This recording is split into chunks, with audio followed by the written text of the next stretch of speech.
Hi, I'm Chuck, and today I'm going to mount a new lower that I came out with on this 2023.5 CVO Dark Platinum Roadblock.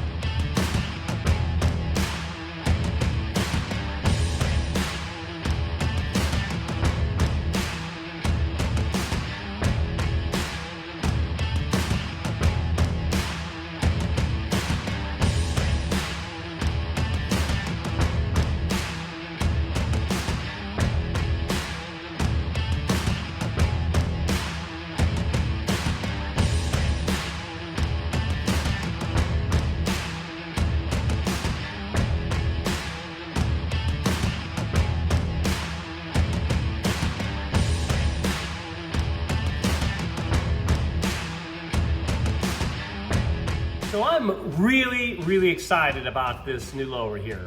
So this particular lower is, again, what I call the split lowers, and it looks pretty much the same no matter which bike you have. What is really awesome about this, multiple things. One is that it's dynamic. So the bottom will change based on your bar, but the rest of the lower is virtually the same across all of the bars, which makes it a lot easier for people to install, easier for me to make mass quantities. This lower would be set up for a glove box, right? But you could also get it set up with a fog light top, right? The top just switches out. So we can do a fog light like a Vision X.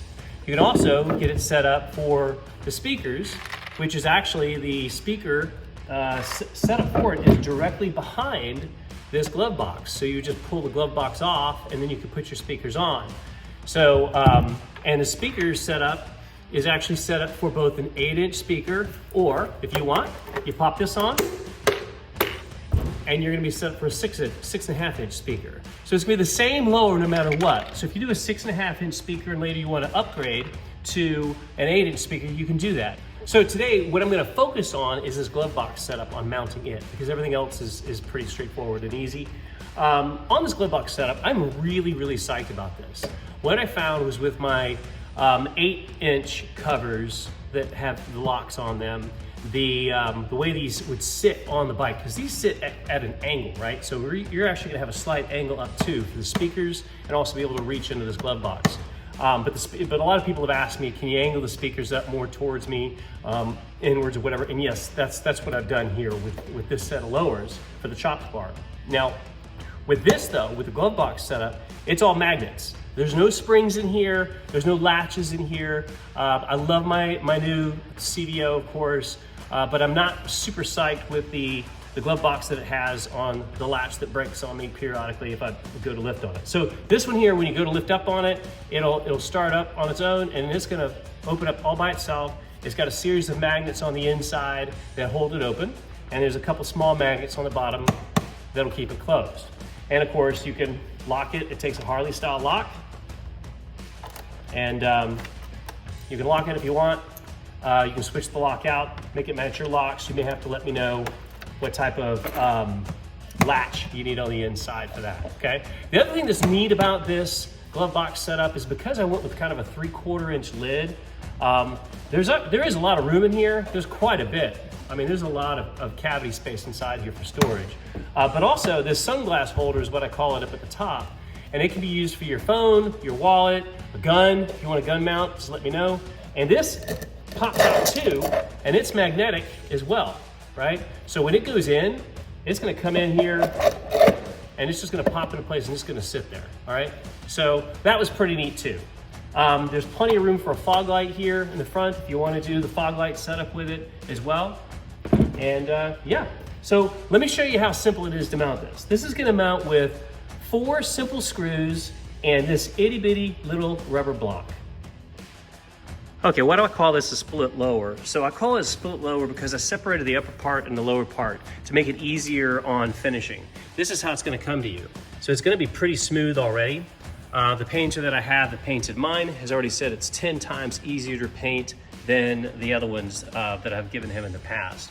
Now, you can fuse the top and the bottom together, and that's a lot less work than if you wanted to take the entire thing and do a metal glaze coating on it and then sand it all down. In fact, this is my setup getting ready to go together to go on my bike, which I'll show at the end of the video. And this is a top and bottom that have been fused together. And to fuse these, all I did was do PVC cement, because that's what it is plastic, it's ABS plastic. And went ahead and bolted it together anyway. And you can see this one has a port that's gonna run through the entire body of the lower for the base. But the way this is set up is to sit on the bar, right? So the bottom part's gonna sit, it's got a nice deep indention in here for the bar itself on the bottom, so there's no strap needed. You can put one on if you really, really want to, but I haven't needed to so far. And then what happens is, so this is gonna be one point of contact. The other point of contact is right here, and because it's gonna sit at an angle like this, then the great majority of your force is gonna be against the back right here, right? And towards the front if you slam on brakes or slow down. So the rear piece on here is smaller, and it only needs a few, in fact, I just got 4 small screws in here. You can see those right in the middle. So there's 2 screws standing up, and then there's 4 screws around it. I'll get to the 2 in the middle in just a second, but those 4 screws, they go down and hold this rear piece in, and that's it. And they don't have to be tight. In fact, everything on this lower, you really just need to do hand tight. It does not need to be cranked down, and please do not use any power equipment, okay? So what I wanna do to mount this is quite simple. I'm gonna take the 4 screws out, lift my, my block off, and then put the, set the lower on the bike, and then put the screws back down with my little rubber grab block thing there. Not sure how long it's gonna take, but probably realistically, if you do this less than 2 minutes, sitting it on the bar is pretty straightforward. So I'm gonna bend my camera down here, and you can see my bar on my CVO. Here's my bottom, and what I'm gonna do is I'm gonna bring this on to set it on the bottom like that, and then the top part will just sit right on there, okay? So again, it's a little hard to tell at the angle here. There we go. But literally, to put this on, you don't need 2 people. You just take this, set the bottom on, and the top on, and now the lower's on, okay? Next, what I wanna do is I wanna take my block and bring it on the inside. But before I do that, I have to put this rubber thing in here. So let me show you what that does. Now that I have this block off that holds the rear piece on, okay? And I just set it like this so it's easy to set down in there. Then you can see in here the lower body of the lower has like a little cavity right here, right?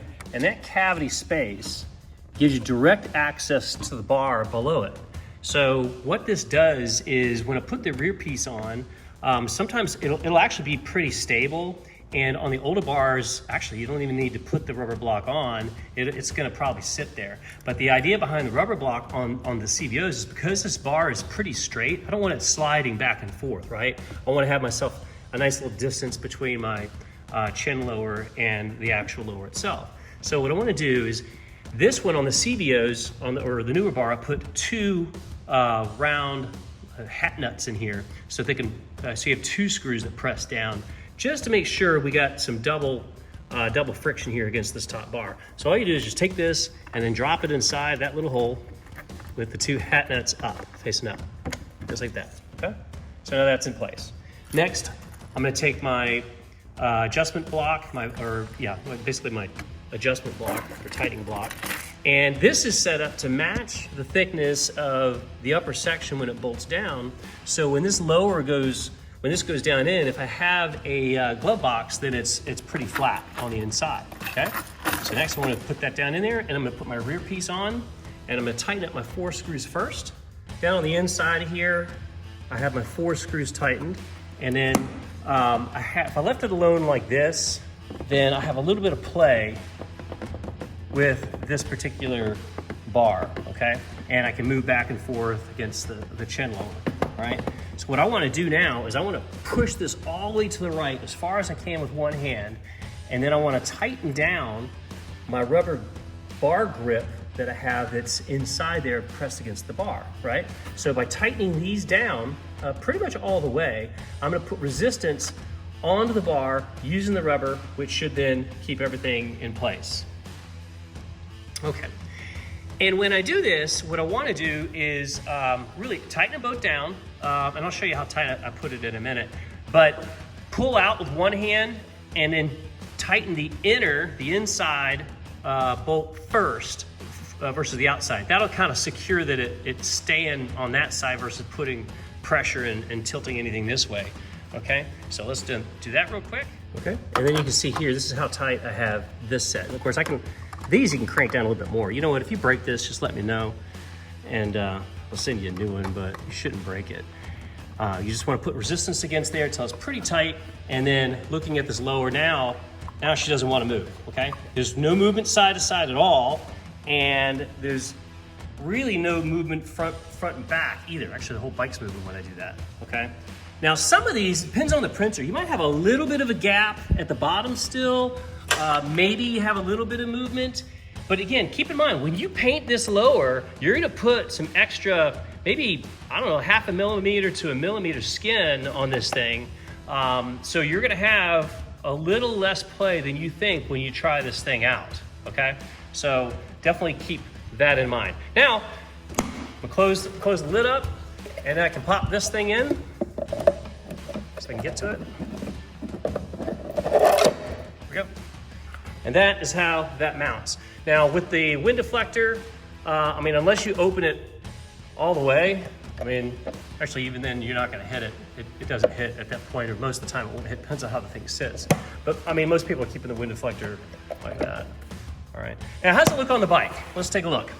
Well, here's my old lower over here. And with the old lower, as you can see, it doesn't really tilt out that much because I've got some inserts there. But on the bike itself, when I sit on here and I look at this is pretty flush and pretty straight back and forth. This looks like, at least in this video, it has a little bit of an angle here. There are 3 set screws if you get a glove box. 1, 2, and then there's 1 up behind the sunglass holder up there. You really only need to tighten down 1 because this thing is really, really tight on there. But those are to hold it in place. So you can kind of adjust it however you actually want, okay? But as far as looks goes, it's straight back with the body of the bike. And hopping off here, looking at the foot room. So I made it so you have plenty of foot room here as well. Okay. The bottom of the lower comes down just even or slightly below your footrest to allow wind to go underneath there. There's room for your peg. As you can see, I got mine on here. Actually, there's plenty of room for peg. And then from the front, I made it so it didn't go too far out because I don't want it to go past, as far as looks wise, the saddlebags in the back. And there's plenty of room for air as well if I want. And I have a nice little gap between my chin lower and the actual lower itself. All right, and here we are all mounted. So when we take a look at these lowers now, as you can see, I've got the 2 sets, 2 different types of ways of doing this. You can either fuse the top and the lower section together, so they're no longer actually split lowers, they're fused. All right, so it's 1 piece, and then of course the top lid has a gasket that goes on it. And you can see the painter took some liberties with some pinstriping to try to match along the bike, and yeah, it looks pretty good. And then the other side would be if you don't fuse the top and the bottom together. So, and you have that gasket right in the middle. Again, you can do something creative with your pinstriping. It actually doesn't look bad here on this bike. I'll come around on this side here, without the shadow, and you can get a general idea what that looks like. The speakers are clearly turned up towards the rider and at a really great angle. You can see there is room here with the breather, and I know people are replacing this breather, but there's still plenty of room here. I do have a nice gap between my chin lower and the lower itself, which again, you can adjust that closer, a little bit further away. See that there? And air does flow through there, and the lights are much better angled now. And again, you get the angle spacers if you want to adjust this.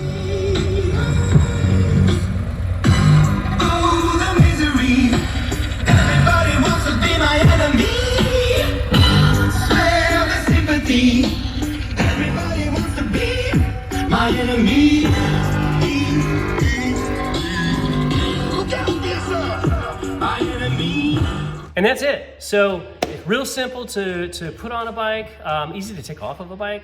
The lowers have holes on the inside in case you want for your speaker or light. This one again is set up for fog light, so it's gonna have the 2 holes in it. You can do an 8-inch speaker, or you can do an insert for 6.5. Fog light, no fog light. You can do ported, non-ported, pretty much anything. So go to the website, holidcreations.com, take a look, let me know what you want. You can put your order in there. Also, let me know for sure which bike you have. I may email back and forth with you and ask for a picture of your bar just to make sure that we get the right one. So good luck with it, and have a good time this summer.